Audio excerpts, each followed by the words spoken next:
Good morning, everybody. My name is Willem Ekstein. I'm the Chief Executive of Stone.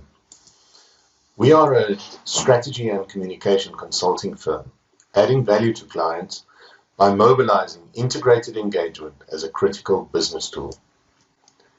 We know that everything has changed. COVID came and is busy resetting the earth. Nothing is normal anymore. The way that we used to do things is but a memory. We need to adapt, we need to make a new plan, and we need to find new ways of doing things. It's not normal that I sit here in my study and speak with you. Even our faces have changed. But let's have a look. What does the world look like at the moment?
Apart from the beautiful serenity of the mother city, it does feel a little bit eerie where everything is so abandoned. Because life in the big city will be different. It will never be the same again. Business will be different, and our lives have changed. A slight pickup in activity today, with more than 1.5 million people returning to work as the lockdown restrictions ease, but the livelihoods of millions of others who don't qualify to work under COVID-19 lockdown restrictions hangs in the balance. Well, ENCA's Devin Murugan looks at what the restrictions mean for the country's economic future. 5-week lockdown, the highway begins to breathe again. Only a fraction of the traffic carrying either essential workers or those individuals in industries permitted to reopen. But this is an economy that requires extensive human movement to significantly reactivate, something that COVID-19 prevention measures won't allow for immediately. Treasury says the impact on economic contraction can be anything between 5 to 12% for 2020, much higher if restrictions remain in place for longer. These numbers are staggering, and also the world of business has changed. Now more than ever, engagement is critical, connecting with people, making sure that you are okay. We must plan for the worst. These are the words of our president. As he says, we can mitigate the risk up ahead. We've got to plan for the worst, and we are informed that the worst is still coming. We are going to get more people infected, but the important thing is that we need to ensure that we lessen the pace through which these infections are going to take place. We need a new big picture thinking while the world is resetting. In order to weather this storm, let's reframe your business strategy and engage with your stakeholders, all of your stakeholders, to add value to them. The reality is, we cannot assume that it will be business as usual once we reach COVID-19 lockdown phase 1 and after. It will be different. Are you still in denial or resisting this change? It's important that we explore the opportunities of how we can harness this new and actually end up in a better place than where we started before COVID-19. But we need to understand the globalization that is happening and the global trade disruption. We're not unique in this. The whole world is slowing down. Globalization is a nice term that PwC coined, and I like using that because everything is slower. It's important that we gain insight into the COVID-19 impact on our industries. You must understand where you fit into your client's value chain and make the most of it.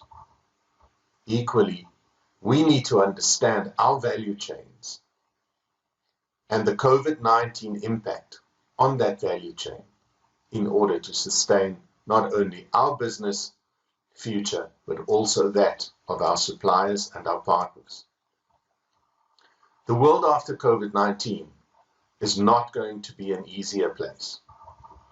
There is massive innovation afoot. Everything is becoming digital. Interaction is digital. Travel will be less. There will be new distribution channels. And also, we have a myriad of new receiving devices in order to play in this digital space. There is also more choice. You can get anything you want at the time you want it, at the place where it's needed. The user is now in control, and you can even co-create and craft the product or the service that you actually desire. There will also be new competition and more competition.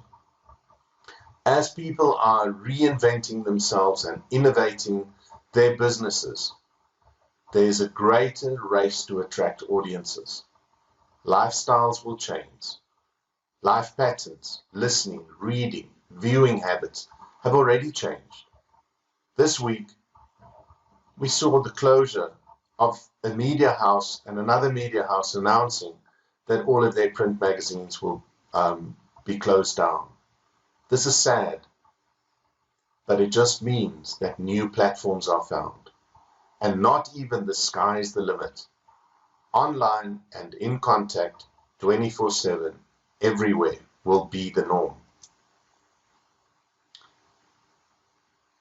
But facing this storm, it's important that we've got a strong defense as our best supply chain defense going forward. For your business, you need to develop an incident management and scenario plan that is specific to this crisis at hand. The normal crisis plan, the cut and paste way, the template that you used, it won't cut it going into the future. But very importantly, focus on effectively engaging with all of your stakeholders. Plan on how you'll meet your regulatory priorities and obligations for your business, because this also allows you to minimize the unknown impact that might still lie ahead. There will be more business disruptions. It's already messy. And we need to plan for it getting messier. That is why we need to harness this beyond survival. We need to add value. By realigning overheads and improving productivity, we can work smarter, we can work in new ways. Explore how we can find new revenue streams and reinvent our sales operations, and our business cycles. The old way of doing things will not apply. It's important that we embrace digital transformation and avoid disruption of our businesses. Only yesterday, while in a meeting with my clients at Accenture, it was mentioned that COVID-19 is actually the most important digital accelerator in the current business space. It's important that we adopt a new way of working and manage our businesses in this new way. But financial survival and financial stability is paramount. So we need to manage our capital efficiency of our businesses very well. And again, you need to take all of your stakeholders on this journey with you. And that is why an integrated engagement model as a business tool is important. It's not about creating noise in a noisy world. It is about connecting with all of your stakeholders, and from there add value beyond where you started before COVID-19. What this means is we need to build an ecosystem of value. COVID has highlighted the importance of grace towards one another. Grace to your suppliers, grace to your clients, but also as an individual, to recognize the plight of others that are facing the same enemy of COVID-19 as you. But the companies that will thrive post-COVID-19 will be the ones with soul. The ones that will thrive will be the ones that add more value than what they take in payment. But this isn't something that I dreamt up on my own. Shortly after I started Stone in 2008, I read The Go-Giver by Bob Burg and John David Mann. It's a small book. You probably read it in an evening, but it contains phenomenal truths. Phenomenal truths and principles that apply now even more than before. The first principle is the principle of value. This principle says that your worth is determined in how much more you give in value than you take in payment. In other words, let value drive your business. Don't let your earnings drive your business. Seek to add value to your customers, to your partners, and to your total ecosystem of value. That will set you apart in a noisy world. It's also fair to be compensated for the value that you bring to others. But your income is determined by how many people you serve and how well you serve them. And that is where value, going beyond the price tag, becomes so important. When planning, don't see it as a costing exercise. See it as an investment plan. And make sure that you enjoy the business influence that your business deserves, because your influence is determined by how abundantly you place the interest of others above your own. That is really seeking the benefit of those around you, the benefit of your customer, the benefit of your client, but also the benefit of your business partners and the benefit of your suppliers, so that the whole supply chain and the whole ecosystem can sustain itself and thrive beyond COVID-19, but in an authentic way. The best gift that you can give somebody is to give yourself, and to give of your time, your skill, and your talent. And through giving of yourself, you'll actually receive quite a lot, because the principle of receptivity allows us to open up for receiving by giving the gift of giving to those around us. It's important to recognize that we're all in this together. It's a phrase that is being bantered about quite freely. We are all in this, but we're not all in this together. There are people who do not know where their next meal will come from. There are people who do not know whether they'll have a safe place to stay tonight. This isn't unique to COVID, but it's intensified by COVID-19. Organizations like Mold, Empower and Serve feed hundreds of people every day, provide shelter to hundreds of people every day that are destitute and that really fear for their futures because of the fallout of COVID-19. We need to set the correct puzzle pieces in place. We need to make sure that the picture of the world that we build going forward is a beautiful one. And the narrative that we use needs to speak of positivity, and it needs to speak of harnessing a bright future. That is why the art of communication is really the language of leadership. I agree with James Hume when he actually said this. But this, again, is not just creating noise. It's making sure that you communicate with a purpose. At Stone, we've got a methodology called Pebble Ring Thinking. Pebble Ring Thinking is the methodology which we use to build business strategies, engagement plans, shape marketing and media for our clients, and even give counsel on advertising strategies. And like when you drop a pebble in a pond and the concentric circles all emanate from that one pebble, the business goals of our clients remain at the center. Around the business goals, we can build an integrated strategy.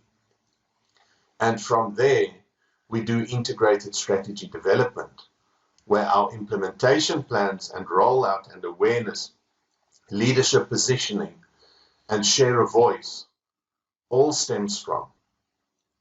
And while living all of these good plans, it's really important that we measure our success against agreed milestones. Because if you veer off mark by 5%, in the beginning it might seem very little, but you could end up in a totally different place than where you wanted to be. Businesses driving their actions through their business goals and the reason for being set themselves apart. Simon Sinek always talks about the golden circles, where the why, the reason for a business, remains at the center. Companies like Apple don't explain to you that they sell computers. Have you ever heard Apple saying they're a computer company? They add value to your life.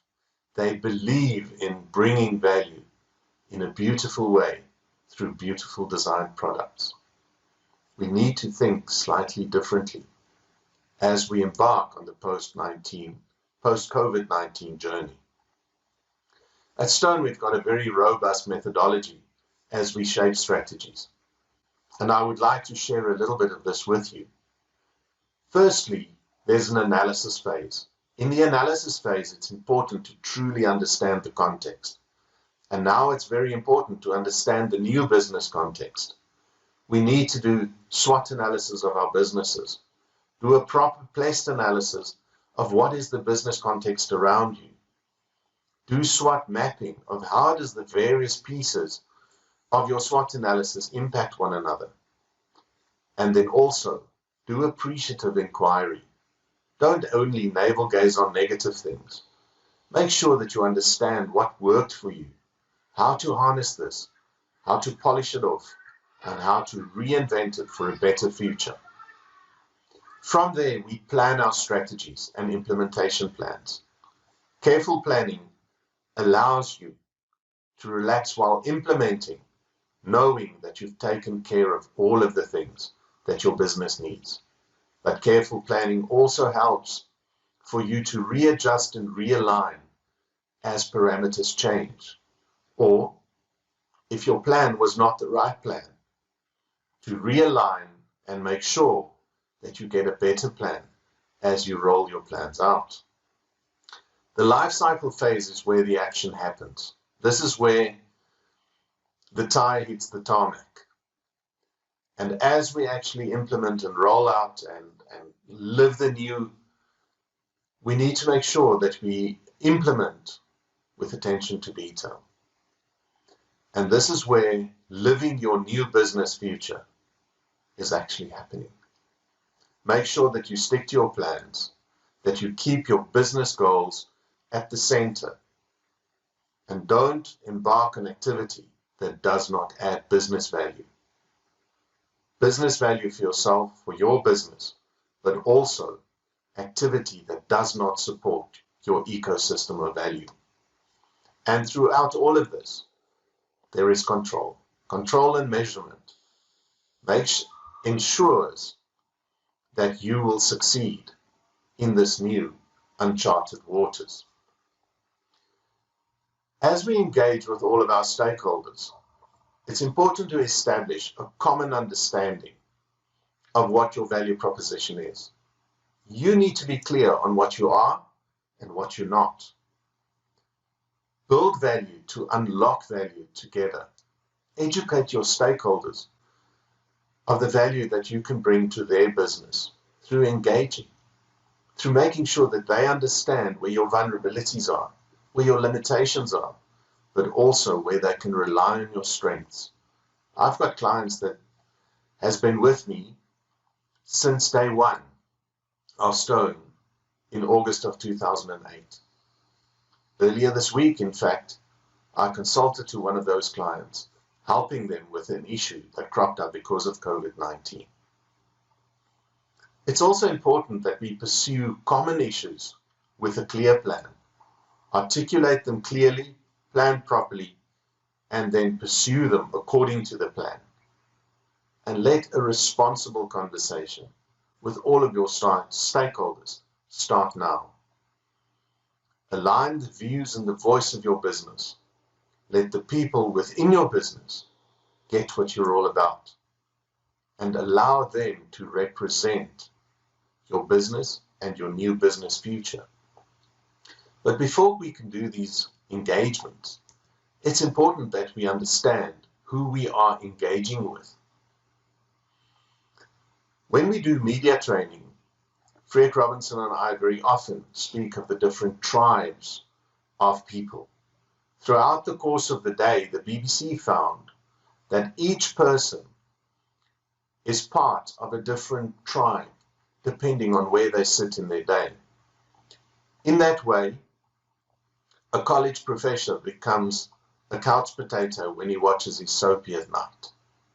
So be cognizant of who your audience is and where they find them when you engage with them.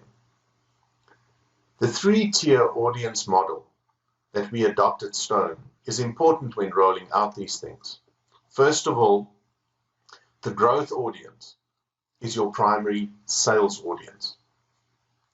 This is where external communication and engagement will connect with your customers, your clients, and the consumers of your service, the way in which you will grow your business. But a second and very important audience is the influencer audience. The influencers gives you the context in which you do business.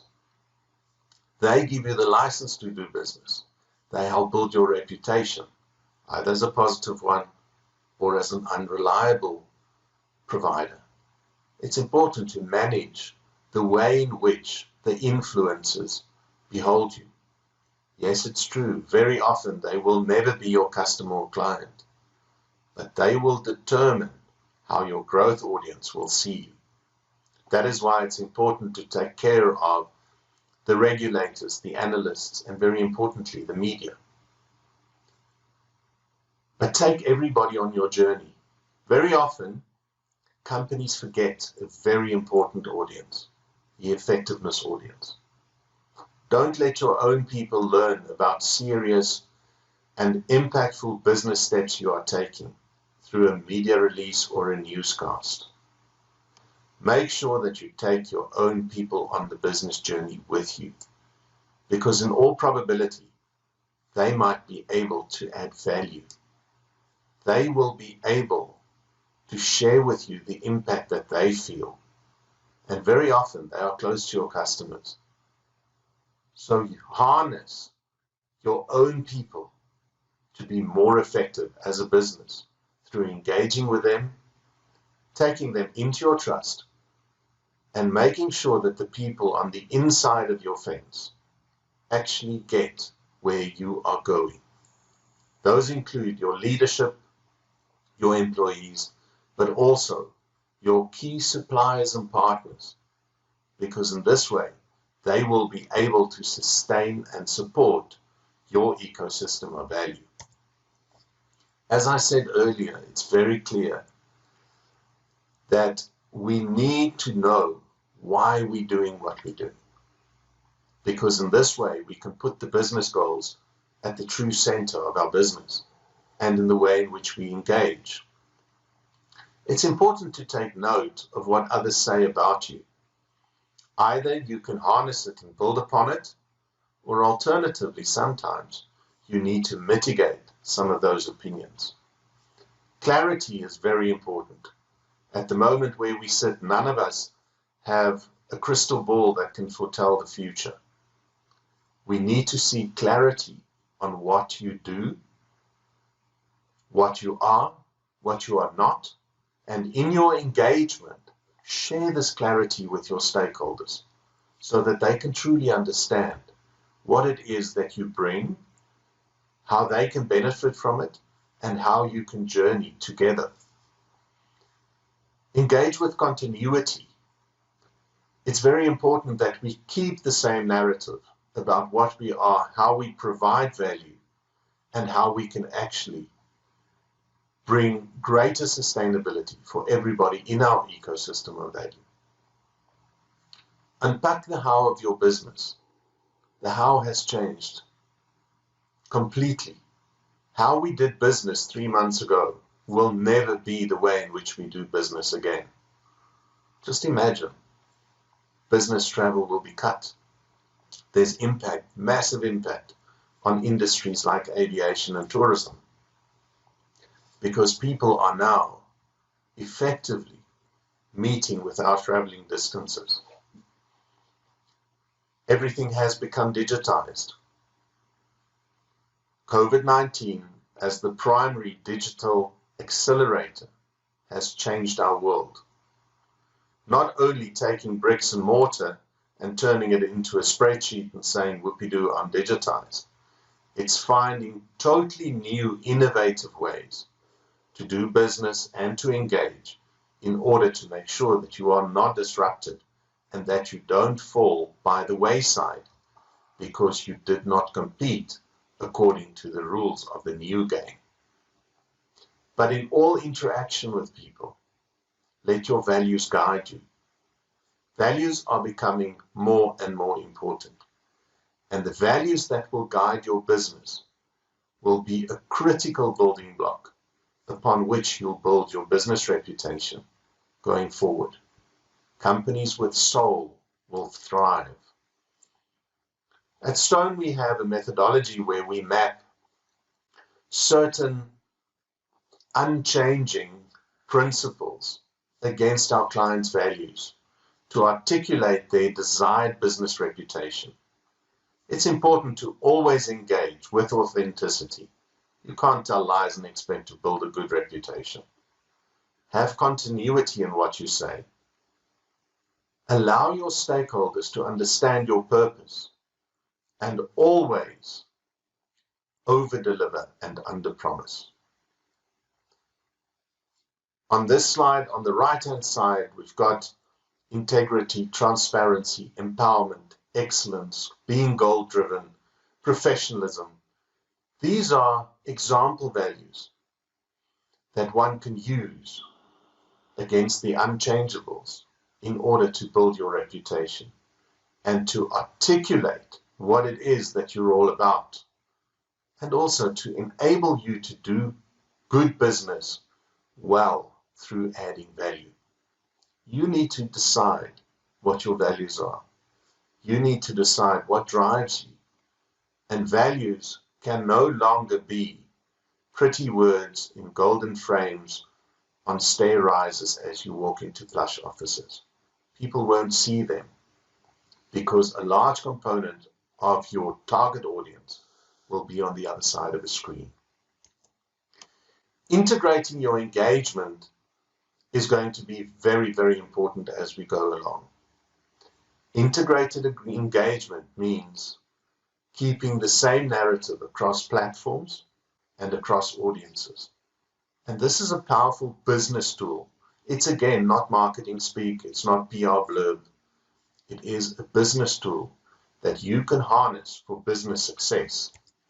That is why you need to position the long-term value of your business well. Position your business as the premier catalyst of innovative and sustainable growth in the space that you play in. Promote and leverage your business capabilities, strategic value, and social contribution. Without patting yourself on the back, but be proud of the contribution you make beyond your bottom line. And enhance your leadership profile and team unity as a trustworthy business team that is unified in its business goals. There's a myriad of things that we need to do and take care of in our integrated engagement, but it all starts with strategy. If you fail to plan, you plan to fail.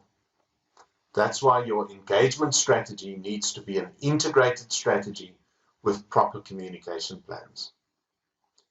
You have to build your reputation by being deliberate. Build an influencer network and have influential opinion on things around you that matter.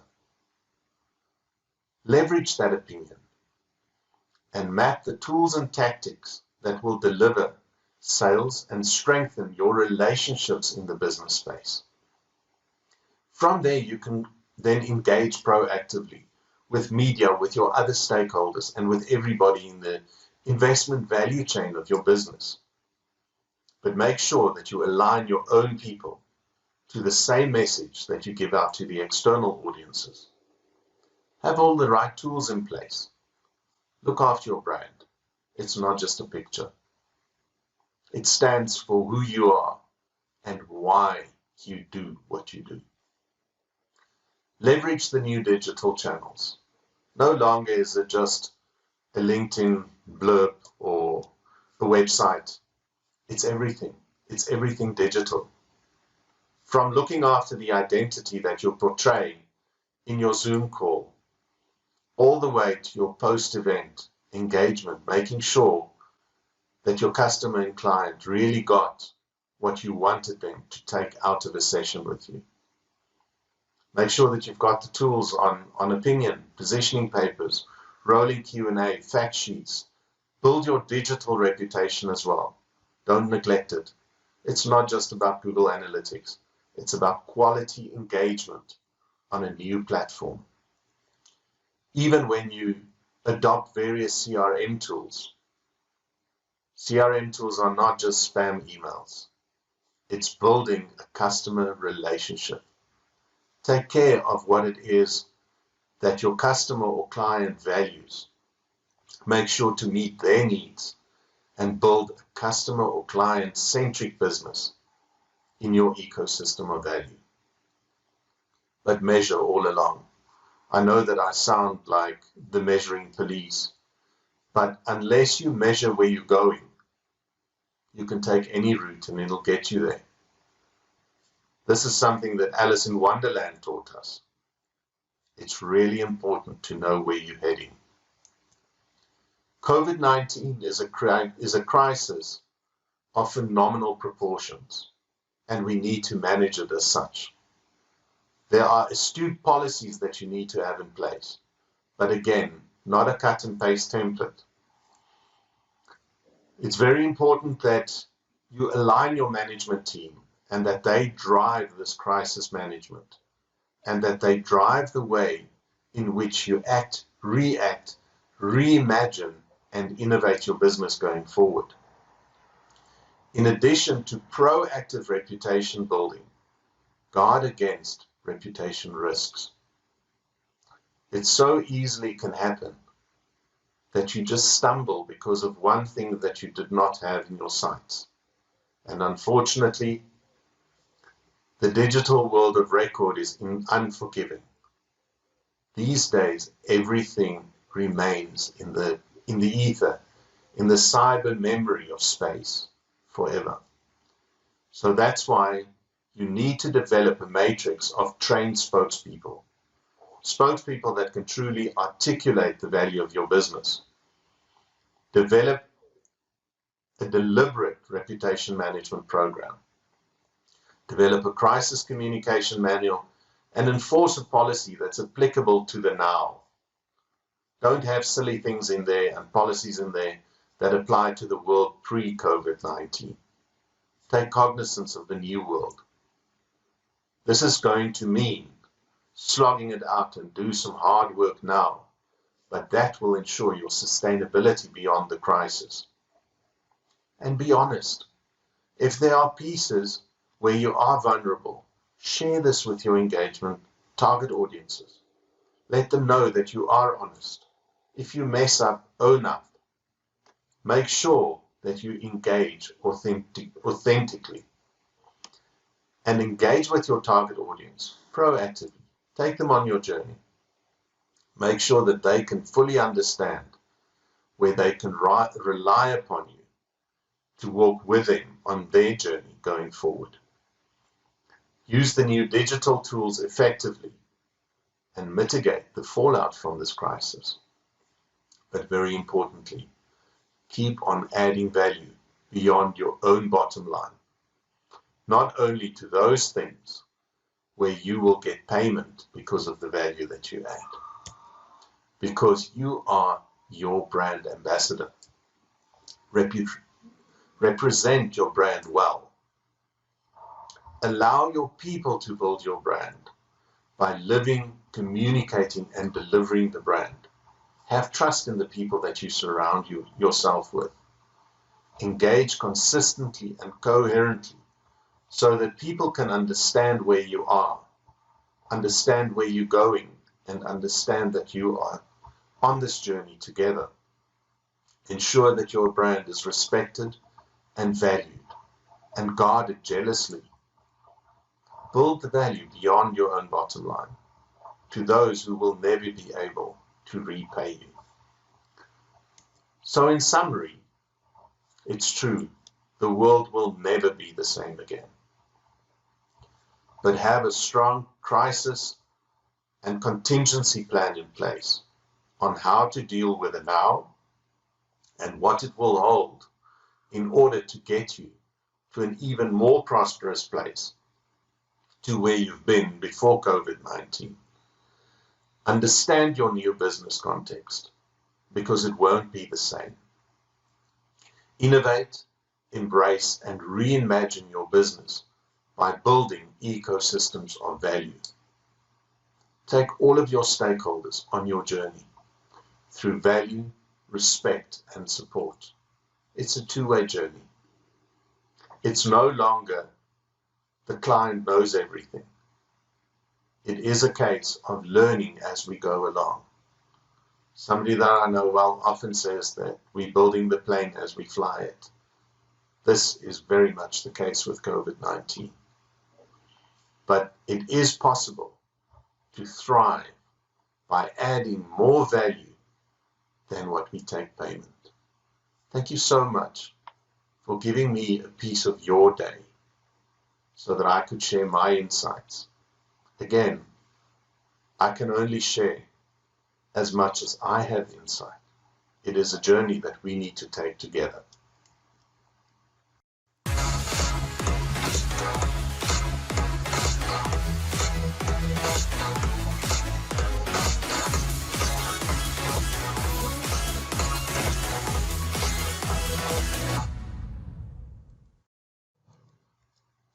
Thank you very much. I would love to hear from you now on anything that I might be able to clarify or that we can discuss further. But after this, please feel free to also browse the rest of your deck, because we've included a little bit more information on Stone and how we can journey with you going forward. Thank you so much.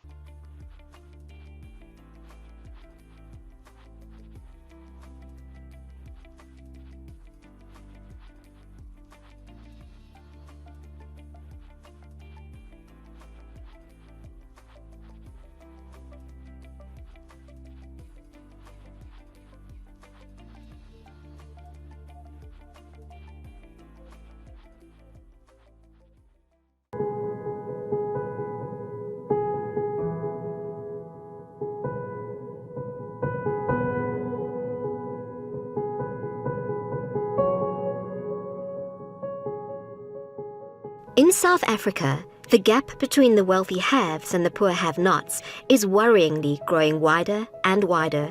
People struggling to make ends meet generally move to cities, especially to the inner city, to find employment. But they often find themselves stranded, alone and helpless. This continued migration of desperation is keenly felt on the African continent. Established systems providing housing, employment, education, healthcare, and psychosocial support have long since become unable to deal with this influx of unemployed, often unemployable job seekers.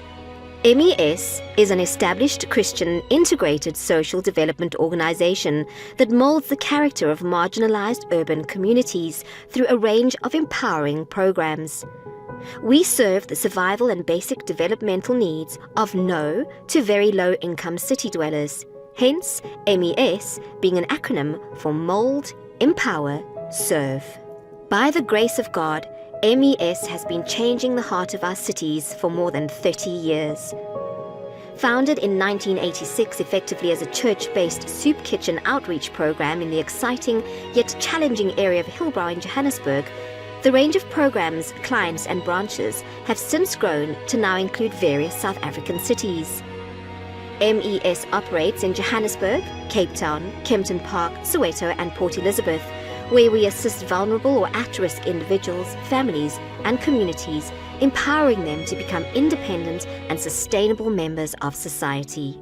The challenges faced by marginalized people in the cities differ according to their particular age groups.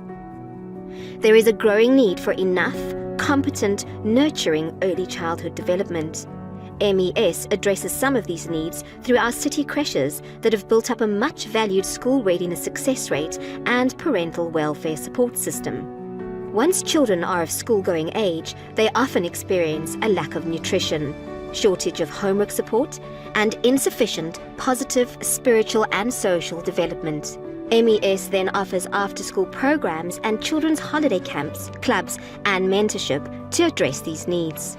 Given South Africa's terrible secondary school pass rates, the majority of 18-year-olds drop out or leave school without usable qualifications.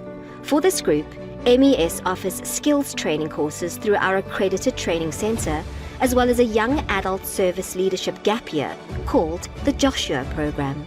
The fourth age group MES serves is the over 35-year-olds or the adults. Our adult clients have real survivalist needs, which we serve through our canteens, homeless shelters, and Grow Employment Rehabilitation Program. This therapy-based job simulation program assists people who have given up looking for employment to rediscover their worth and identity. By customizing our interventions for each of these four age groups, MES molds the young lives of the preschoolers, empowers the learners and youth, and serves the homeless and unemployed adults. Supplementary to these age-specific developmental and survivalist interventions, MES also offers to all our clients a range of social support services, which includes statutory social work services, healthcare community outreaches, spiritual pastoral support, nutrition, and individual development planning. To address our clients' needs optimally and in an integrated way, each client is first assessed by our social work team.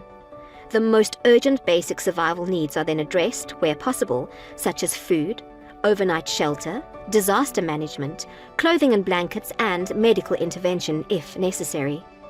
Our programs offer an holistic approach through different phases of prevention, intake, intervention, and where and when appropriate and possible, exit onto the next life stage or onto eventual employment with more secure accommodation. MES understands that it is a privilege to serve those in greatest need of help and has been doing so for over 30 years. To continue positively impacting the hearts of the cities we are part of, MES is challenged to improve the financial sustainability of our programs. The work that is done in the urban marginalized communities is only made possible through our partners who work alongside us in tackling the challenges of urban poverty and deprivation. Your involvement with MES will go a long way in improving the lives of people in need in our cities. You too can partner with MES by sharing expertise, time and resources, or contributing financially. By partnering with MES, corporates have a range of tax benefits on donations, employment equity scorecard credits, and youth employment scheme benefits available to them through various government initiatives. Help us to heal the broken hearts in our communities, to again become beating hearts in the cities.